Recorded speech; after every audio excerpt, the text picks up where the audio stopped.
There was a moment in my life when I realized something deeply unsettling.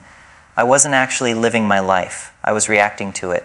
Again and again, moment after moment, as if an invisible hand was pulling my strings before I even knew what was happening. I remember sitting alone one night, staring at the wall, and thinking, when did this start? When did I become someone who explodes first and understands later? When did I surrender my sovereignty to impulses I don't even remember choosing? And that's when it struck me with almost psychedelic clarity. The most dangerous prison a human being can live in is the space between stimulus and response when that space has collapsed to zero. I began to observe myself the way an anthropologist observes a tribe, not judging, not fixing, just watching. And what I saw disturbed me. I saw how a single email could hijack my nervous system. How a sentence spoken in the wrong tone could ignite an inner war. How my body would tense before my mind could even form a thought. And I realized something crucial. I was not angry because of the world. I was angry because I had no space inside me, no buffer, no pause, no sacred interval where choice could exist. Modern culture tells us that power is about domination, about control, about forcing reality to bend. But my direct experience told me the opposite. The harder I tried to control, the more brittle I became, the more reactive, the more fragile. It was as if my identity itself was built on expectations that reality had no obligation to fulfill. And every time reality failed to cooperate, I paid the price with my peace. At some point, I began to understand that what we call self-control is one of the most misunderstood concepts in human psychology. We imagine it as suppression, as clenching the jaw, as white-knuckling our emotions into obedience. But suppression doesn't create freedom. It creates pressure. And pressure, as every physicist knows, always looks for a release. That release often comes as rage, as cruelty, as self-sabotage. I wasn't lacking discipline. I was lacking awareness. So I turned inward, not in a sentimental way, but in a ruthless, observational way. I asked myself a brutal question: what actually happens right before I react? Not philosophically, not metaphorically, but neurologically, somatically. What is the sequence? And what I discovered was astonishingly simple. Before every reaction, there is a microscopic gap, a gap so small that most people never notice it. And yet, inside that gap lies the entirety of human freedom. I began to notice how the body reacts first: a tightening in the chest, a heat in the face, a shallow breath. The nervous system sounding an ancient alarm. This happens faster than thought, faster than language, faster than identity. And if I missed that moment, the reaction was already inevitable. Words would spill out, damage would be done, regret would follow. Again and again, it wasn't that I was choosing badly, it was that I wasn't choosing at all. This is where something profound dawned on me. Choice does not exist at the level of emotion. Choice exists at the level of awareness, and awareness requires space. Without space, there is no observer. Without an observer, there is only machinery. Conditioned responses firing in the dark. I realized that most human beings, myself included for many years, are living as if they are permanently under attack. The nervous system never stands down. The mind never rests. Every interaction becomes a battlefield.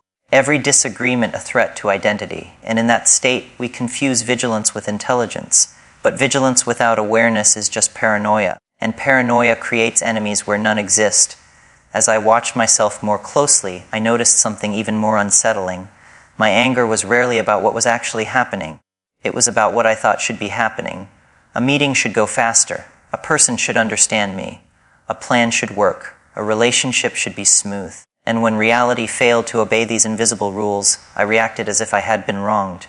But wronged by whom? By existence itself. This is where the illusion became obvious. I wasn't at war with people. I was at war with imperfection. And since imperfection is woven into the fabric of reality, this was a war I could never win. At some point, I stopped asking how to control my reactions and started asking a different question. What would happen if I stopped resisting reality, not in a passive way, not in a defeated way, but in a perceptual way? What if the problem wasn't that things were wrong, but that my expectations were rigid? What if my suffering wasn't caused by events, but by my relationship to those events? This inquiry changed everything, because it shifted the battlefield from the external world to the internal architecture of perception. I began to see that the mind is constantly narrating, labeling, judging, anticipating, rehearsing. And the moment I believed that narration, I lost contact with the present moment. I became trapped in a story about reality rather than reality itself. There were moments, brief at first, where the narration stopped. Not because I forced it to stop, but because I stopped feeding it. In those moments, something remarkable happened. The emotional charge dissolved on its own, without suppression, without analysis, without effort. And in that silence, I felt a kind of clarity that no amount of thinking had ever given me. I understood then that the mind is not the enemy. Identification with the mind is. Thoughts are not the problem. Believing every thought is. Emotions are not the problem. Reacting unconsciously to them is. The real work was not to eliminate inner experience, but to stop being possessed by it. The more I observed, the clearer it became that freedom is not something you achieve once and keep forever. It is something you practice moment by moment, breath by breath, interaction by interaction. And every time I remembered to pause, to breathe, to feel the body before speaking, I reclaimed a piece of my sovereignty. I began to see how rare this is in modern life. We live in a culture that rewards immediacy, instant replies, instant opinions, instant outrage, and yet the price of speed is depth. The price of immediacy is wisdom. When everything is urgent, nothing is sacred. And when nothing is sacred, the human nervous system collapses into constant reactivity. I'm not talking about becoming calm all the time. That's another fantasy. I'm talking about becoming conscious even when you're not calm, especially when you're not calm, because that is where the real training happens. Anyone can be centered in a quiet room. The question is, can you remain aware when life presses on your rawest wounds? As I continued this observation, I noticed that the moments I regretted most in my life were never caused by ignorance. They were caused by speed, by acting too quickly, speaking too soon, deciding before seeing clearly. And it became obvious to me that if I could slow down the internal process by even a second, my entire life would unfold differently. This is not poetic exaggeration. 1 second is the difference between reaction and response, between compulsion and choice, between repeating the past and creating something new. And the tragedy is that no one teaches us how to find that second. We are taught what to think, what to believe, what to achieve, but not how to pause, not how to create space, not how to stand in the gap where freedom lives. And so I began to experiment, not theoretically. Practically, I watched what happened when I paused before replying, when I breathed before speaking, when I allowed discomfort without immediately trying to eliminate it. And every time I did this, something inside me loosened. The world didn't suddenly become perfect. People didn't suddenly behave better, but I was no longer at war. What I was discovering wasn't a technique. It was a shift in identity. I was no longer the emotion. I was the one aware of the emotion. I was no longer the thought. I was the space in which the thought appeared. And that shift, subtle as it sounds, was the most radical transformation I had ever experienced. And this is where the real journey begins. And once that shift occurred, there was no going back. Something fundamental had changed in the way I perceived experience itself. Events no longer arrived as commands demanding obedience. They arrived as phenomena. Arising and dissolving within awareness, I began to recognize how much of my previous suffering was generated not by circumstances, but by identification.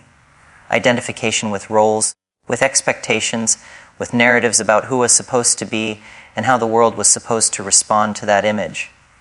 I noticed how quickly the mind constructs meaning. A single facial expression becomes a story. A delayed response becomes a judgment. A minor inconvenience becomes a personal affront.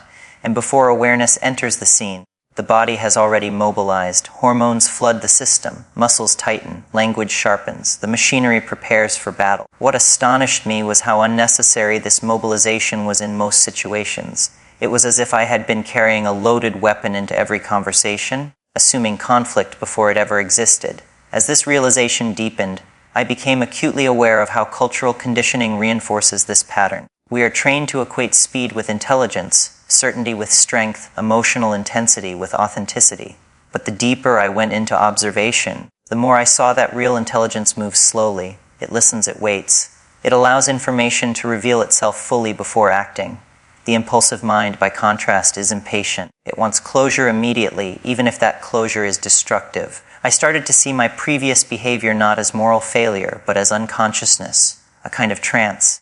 The trance of urgency, the trance of self-importance, the trance of believing that every internal reaction required external expression. And like any trance, it could only be broken by awareness, not by punishment, not by shame. But as awareness stabilized, I noticed that emotions themselves began to change character. Anger no longer felt like a command, it felt like energy. Fear no longer felt like truth, it felt like sensation. Desire no longer felt like necessity, it felt like movement. The emotions did not disappear. They lost their authority. They became weather passing through the sky of consciousness rather than dictators issuing orders. This shift had practical consequences. Interactions that once escalated now softened. Situations that once provoked now informed. I found myself responding with precision instead of force, with clarity instead of volume. Not because I was trying to be virtuous, but because reactivity no longer made sense. It felt inefficient, crude, like using a hammer where a scalpel was required. I also became aware of how deeply perfectionism had driven my reactivity. I carried an unconscious demand that reality conform to my internal blueprint. When it didn't, frustration arose. But as that demand loosened, so did the friction. I began to see imperfection not as a flaw in existence, but as its signature. Every delay, every misunderstanding, every deviation contained information. And when I stopped fighting these deviations, they began to teach me. There was a subtle grief in this realization. A grief for the years spent struggling against what was never going to change, against human fallibility, against uncertainty, against the unpredictable nature of life itself. But that grief quickly transformed into relief, because if imperfection was inevitable, then my constant vigilance was unnecessary. I could finally stand down, I could finally rest. As this understanding matured, my sense of identity shifted. I no longer experienced myself as a bundle of reactions trying to manage a hostile world. I experienced myself as awareness moving through experience. This did not make me passive.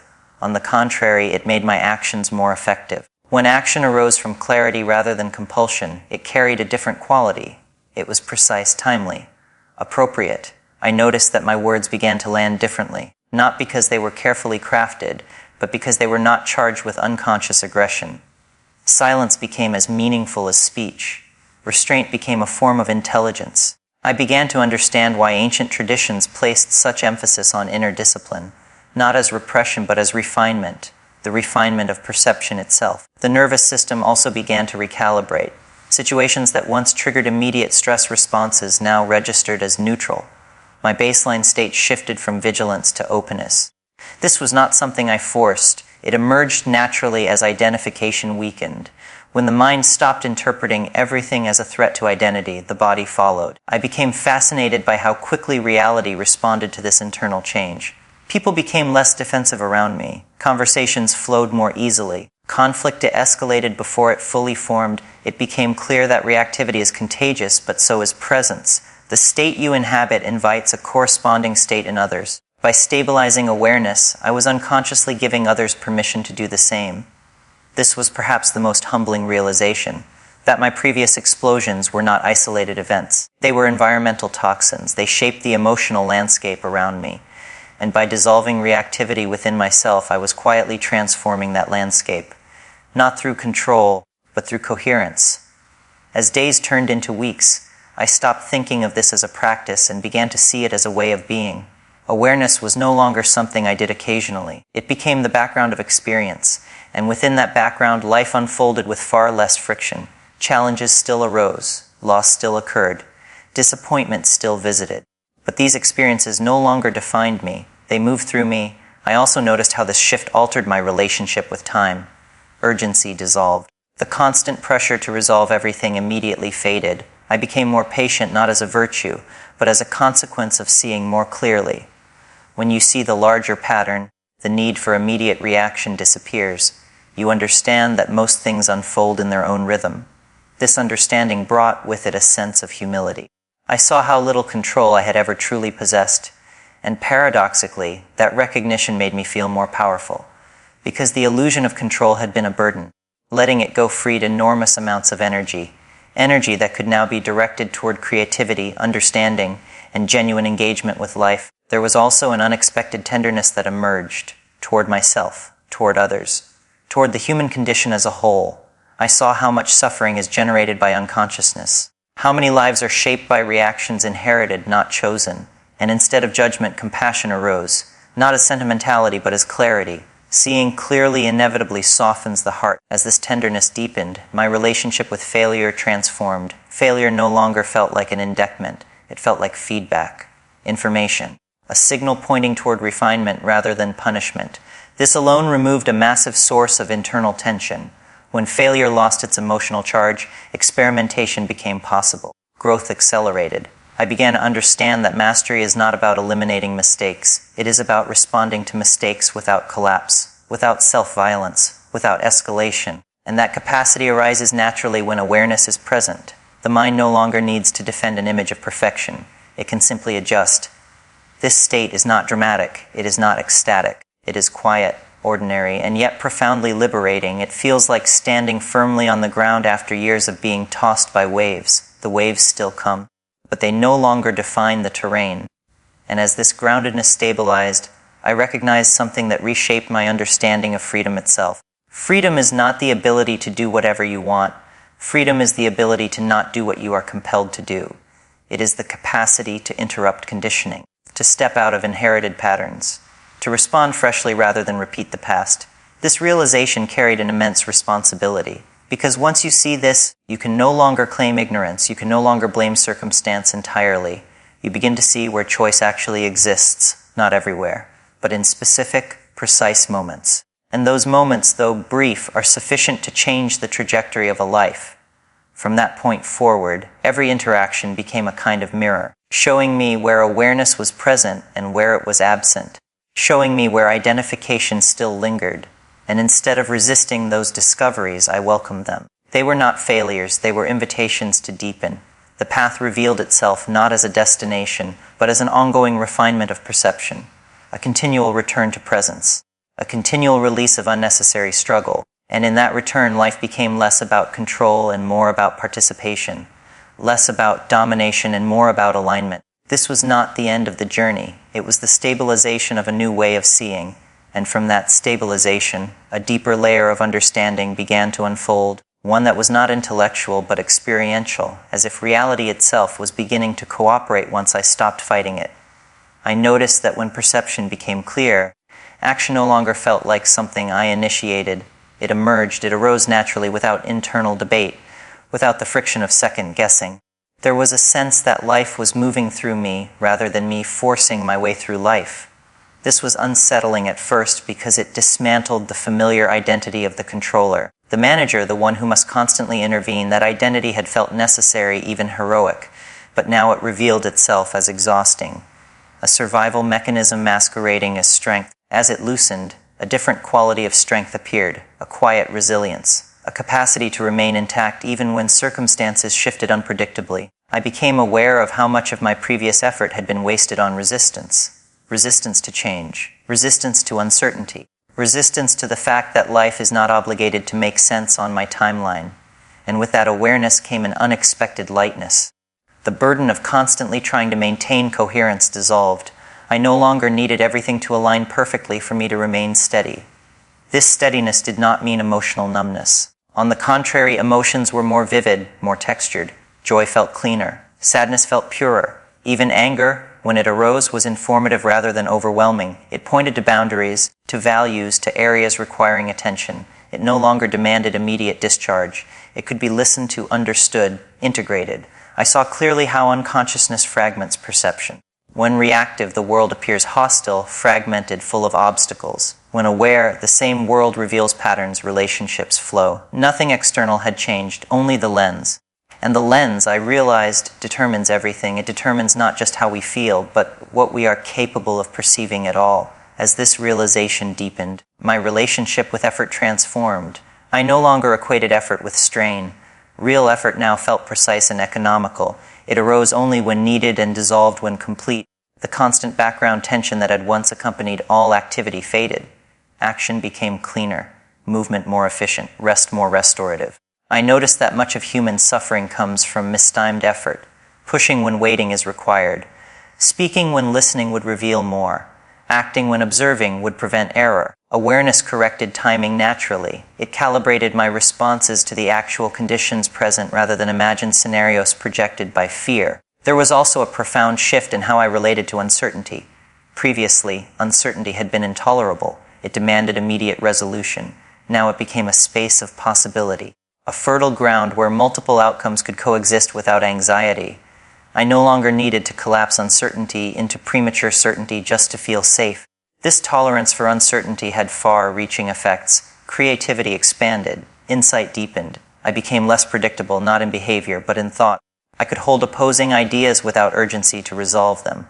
I could remain open longer, and in that openness, new patterns emerged that would have been invisible to a reactive mind. I began to see how deeply society conditions us to fear not knowing, to equate ambiguity with weakness. But in lived experience, ambiguity proved to be intelligence in its embryonic form. It was the mind before it hardens into opinion, awareness before it crystallizes into belief. Remaining there required courage, but it also offered unprecedented freedom. As this freedom stabilized, my sense of time altered again. The future lost some of its gravitational pull. Planning still occurred, but it no longer dominated consciousness. I could be fully present with what was unfolding without mentally escaping into projections. This presence enriched even mundane moments. Ordinary experiences revealed depth previously overlooked. I also noticed a subtle but important ethical shift. When awareness is present, harm becomes harder to justify. Not because of moral rules, but because the interconnectedness of experience becomes obvious. Causing harm feels incoherent. It disrupts the internal alignment that awareness establishes. Integrity becomes less about principles and more about resonance. This resonance extended to language. Words began to carry weight again. I spoke less, but with greater impact, not because I was strategic, but because speech arose from clarity rather than compulsion. Silence became comfortable. It no longer felt like absence. It felt like fullness. I observed how this affected relationships. Dynamics that had once been charged with tension softened. Power struggles dissolved, not because conflicts disappeared, but because the need to dominate evaporated. I no longer required others to validate my perspective for me to remain stable. That stability came from within awareness itself. There was also a deepening humility that emerged. Seeing how conditioned my previous reactions had made it impossible to maintain a sense of superiority. I saw myself in others' unconsciousness. I recognized familiar patterns playing out through different forms. This recognition dissolved judgment. Compassion became the natural response, not as a moral stance, but as accurate perception. As compassion stabilized, boundaries clarified. This was unexpected. I had assumed compassion meant tolerance of everything. Instead, it sharpened discernment. I could see clearly what aligned and what did not, and because reactions were no longer driving behavior, boundaries could be set without aggression, firmly, calmly, precisely. This clarity extended inward as well. I became more honest with myself about motivations. I could see when action was driven by fear rather than necessity, when ambition masked insecurity, when business replaced presence. Awareness exposed these patterns without condemnation. Exposure alone was sufficient for correction. I began to appreciate the elegance of this process. Nothing needed to be forced, nothing needed to be suppressed. Awareness did the work naturally, the way light dissolves darkness without effort. The more consistently awareness was present, the less energy unconscious patterns had. I also noticed that setbacks no longer destabilized me. When old reactions resurfaced, they were seen quickly. The gap between reaction and recognition shortened. Recovery accelerated. This was not perfection, it was resilience, the ability to return to coherence without self-attack. This resilience revealed something essential about growth. Growth is not linear, it is spiral. Patterns repeat at subtler levels. Each return offers an opportunity for deeper integration. Awareness made these cycles visible rather than discouraging. I could see progression even when challenges reappeared. As this understanding matured, I recognized that what I had been seeking through control was safety. A sense of security in an unpredictable world. But control had never delivered that safety. It had only amplified anxiety. Awareness, by contrast, provided a different kind of safety.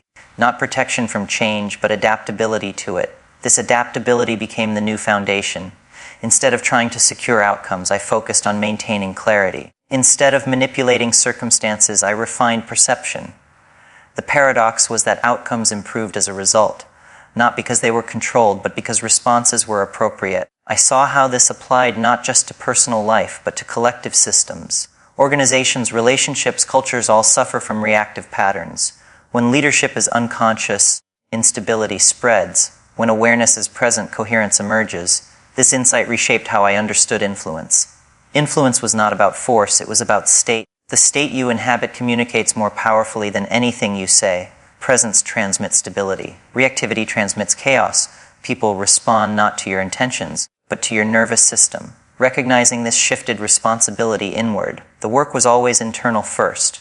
As this internal work continued, I became increasingly aware of how rare genuine presence is, how much of human interaction is driven by distraction, projection, anticipation. And yet, when presence appears, it is unmistakable. It alters the atmosphere, it slows time, it invites authenticity.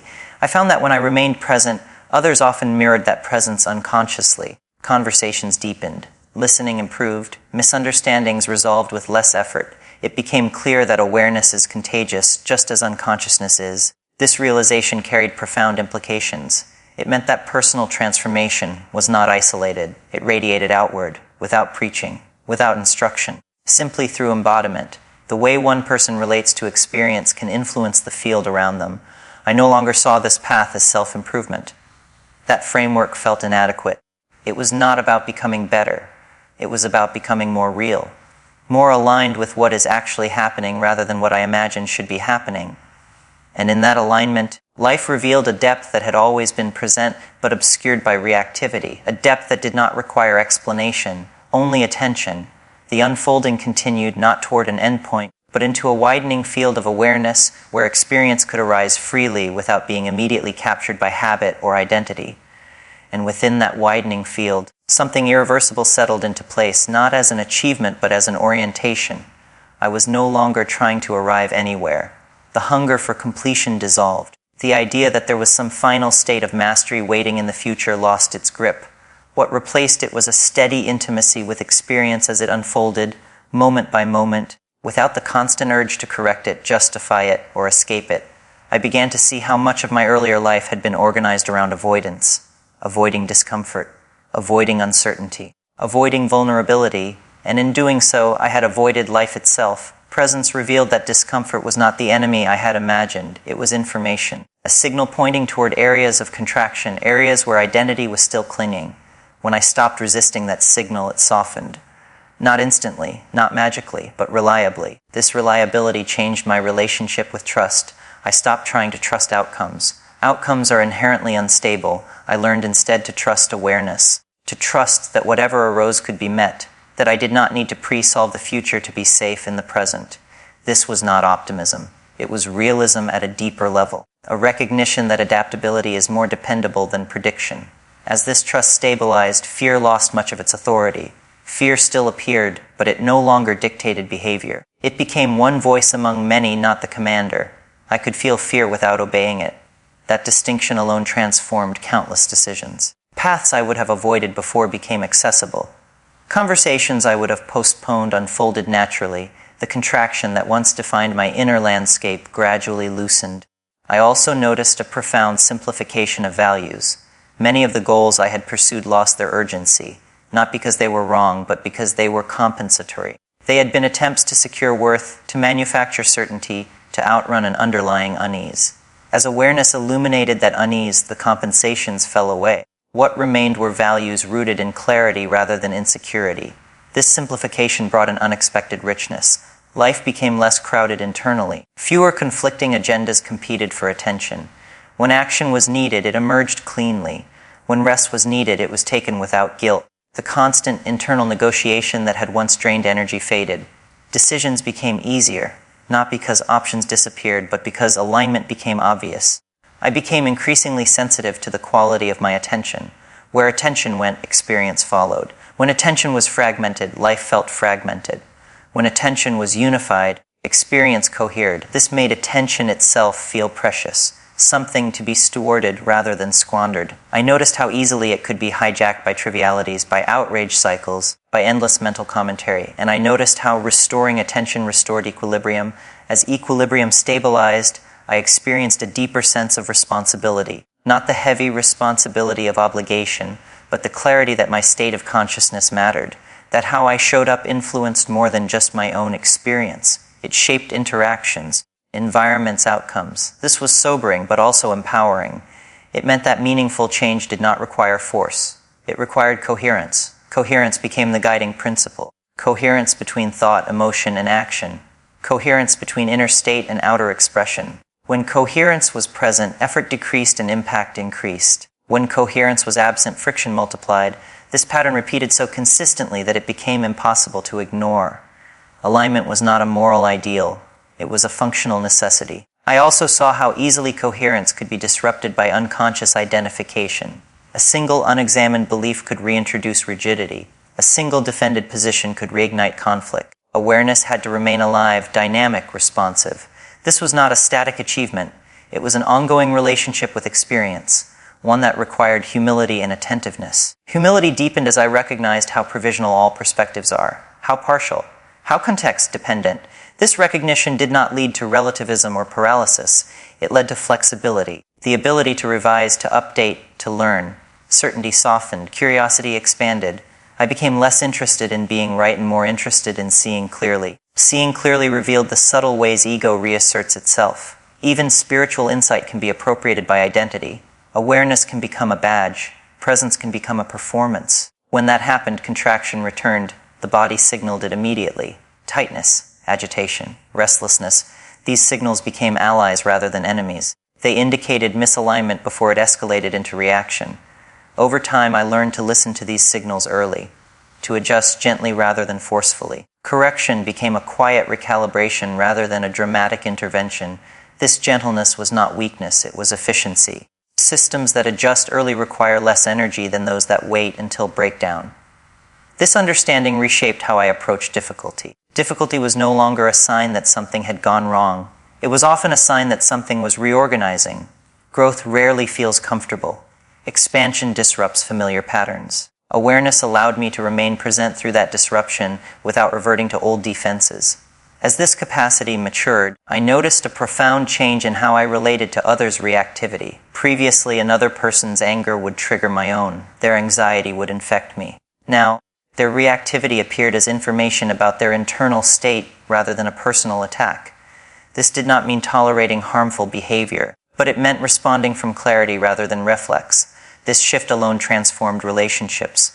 Conversations that once escalated now stabilized. Conflict still occurred, but it was navigated rather than amplified. I could remain grounded even when others were not. That groundedness often created space for de-escalation. Not always, but often enough to confirm its value. I also recognize that not all conflicts are meant to be resolved. Some reveal incompatibilities that require distance rather than negotiation. Awareness clarified this distinction. It removed the compulsion to fix everything. Some situations require acceptance, others require action. Discernment replaced urgency. This discernment extended to my inner world as well. Not every thought required engagement. Not every emotion required expression. I became selective. This selectivity was not repression. It was prioritization. Just as a skilled musician chooses notes deliberately, awareness chooses responses deliberately. As this way of being stabilized, I understood something fundamental about freedom. Freedom is not the absence of constraint. It is the absence of compulsion. Constraints will always exist. Biological, social, environmental. But compulsion is optional. It arises from unconsciousness. Awareness dissolves it. This realization reframed discipline. Discipline was no longer about forcing behavior. It was about maintaining awareness. When awareness was present, appropriate behavior followed naturally. When awareness lapsed, no amount of discipline could compensate. The order was clear. Consciousness first, behavior second. I saw how this principle applied universally in learning, in leadership, in creativity, in relationships. Outcomes improved when awareness led. When awareness lagged, problems multiplied. This was not a belief. It was an observable pattern, one that repeated with mechanical precision. As the months passed, this pattern became the foundation of my life, not as a rigid rule, but as a living orientation. I returned to it again and again, whenever confusion arose, whenever tension escalated, whenever old habits resurfaced. Awareness was always the reset point. I no longer measured progress by emotional states. Calmness came and went. So did agitation. Progress was measured by recovery time, by how quickly awareness returned after contraction, by how gently I could correct course. This metric was reliable and honest. It reflected real integration rather than temporary states. With this integration came a deep sense of gratitude, not the performative gratitude of affirmations, but a quiet appreciation for the simplicity of what had been revealed. That freedom was not something to acquire. It was something to uncover. Something that had been present all along, obscured by noise. Noise gradually lost its dominance. The internal commentary softened. The compulsion to narrate every experience faded. Life felt more direct, less mediated, more immediate. This immediacy carried a subtle joy, not excitement, not pleasure. but a steady aliveness that did not depend on circumstances. I understood then why ancient traditions emphasized presence so relentlessly, not as an abstract virtue, but as a practical necessity. Presence is what allows a human being to live without being consumed by their own machinery. It is what turns experience from a battlefield into a field of exploration. This exploration did not require withdrawal from the world. It deepened engagement. Work became more focused, relationships more authentic, challenges more navigable. The same life, but lived from a different center. A center not defined by reaction, but by awareness. And here the path clarified itself completely. There was nothing mystical about it, nothing esoteric. It was profoundly simple, though not easy. It required attention, consistency, honesty, a willingness to see what is actually happening rather than what one wishes were happening. The practices that once felt like effort now felt natural. Awareness was no longer something I remembered occasionally. It became the default, not perfectly, not permanently, but reliably enough to shape a life. I saw clearly that this was not my achievement. It was the result of alignment with something fundamental, a principle older than culture, the principle that awareness precedes choice. That space precedes freedom. That acceptance precedes intelligence. From this clarity, the earlier struggle made sense. The anger, the urgency, the need to control, they were not signs of failure. They were signals of a system operating without awareness. Once awareness entered, those signals lost their function. This did not make me immune to life's hardships. Loss still hurt, failure still disappointed, uncertainty still challenged. But these experiences no longer fractured me. They were integrated, met, lived through, without collapse, and this finally revealed the deeper meaning of self-control. Self-control is not about restraining the self. It is about understanding that you are not the reactions that arise within you. You are the space in which they arise. When that is known directly, control is no longer forced, it is inherent.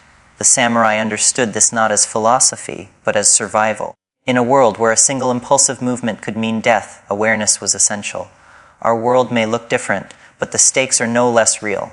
Relationships, livelihoods, mental health, entire lives hinge on the same principle. The modern battlefield is internal. The weapons are emotions. The casualties are peace, clarity, connection. And the shield is awareness, simple, available, often ignored. What I discovered through lived experience is that mastery is not about never reacting. It is about noticing reaction early and returning to awareness quickly. It is about reducing the distance between unconsciousness and consciousness until awareness becomes the dominant state. This path does not end. It deepens. Each return strengthens it. Each moment of clarity reinforces it. And over time, it becomes the ground from which life is lived. I no longer seek perfect control. I seek presence. Because presence contains everything control was supposed to give me without the cost.